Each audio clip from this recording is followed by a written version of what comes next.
우리나라 읍면지역 1,400여 개 중 1,200여 곳은 소멸 위험 지역입니다. 이미 초고령 사회로 접어든 농촌 마을도 많아지면서 농촌 소멸을 걱정하는 목소리가 높은데요.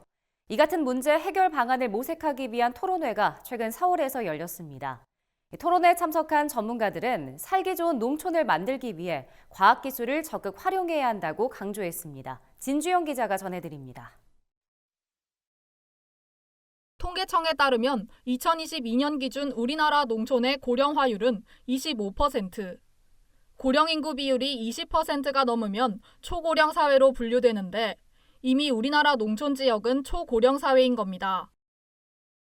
실제로 면지역 인구가 3,000명 이하로 줄면 병원이 사라지고 2,000명 아래로 내려가면 식당이나 목욕탕 등이 폐업해 사실상 공동체의 기능이 사라집니다. 농촌 소멸을 막을 대안이 시급히 마련돼야 하는 이유입니다. 이에 농림식품산업 미래성장 포럼은 최근 과학기술을 활용한 농촌지역 삶의 질 혁신 방안을 논의하는 포럼을 개최했습니다. 포럼에 참석한 이상만 농식품부 농식품혁신정책관은 인구 소멸을 막을 유일한 대안은 과학기술이라고 강조했습니다. 농촌에 예를 들면 지금 인구가 주는 이유로 제일 크게 그럼 왜 농촌에 가서 살지 않느냐라고 할 때 의료, 교육, 복지 등등 있는데 할 수 있는 방법은 과학기술을 활용하는 거죠. 어떻게 보면 교육도 예를 들면 어떤 종류의 그런 온라인 서비스를 활용해서 학교를 짓지 않으면서도 교육을 받을 수 있게 학생들이. 주제 발표에 나선 강석구 충남대 교수는 농촌이 지속 가능한 삶터로서의 기능을 유지하려면 자립 가능한 에너지 체계를 구축하는 게 필요하다고 말했습니다. 특히 농사용 전기나 면세유 등 외부 상황에 따라 가격 변화에 민감한 기존 에너지를 대체해야 한다며 바이오매스 에너지를 활용하는 방안을 제시했습니다. 농업이 만들어내는 부산물, 농업 살림 바이오매스라는 것들은 앞으로도 지속적으로 사용될 수 있는 그런 자원이라고 생각합니다. 축산, 농경, 수산, 임업, 그리고 이것들을 소비자와 마을과 생산이 함께 어울리는 모든 것이 아우러지는 바이오매스 산업도시라는 것이 제가 보기에는 매우 유의미해 보입니다. 농촌공단을 재구성하기 위한 논의도 이어졌습니다.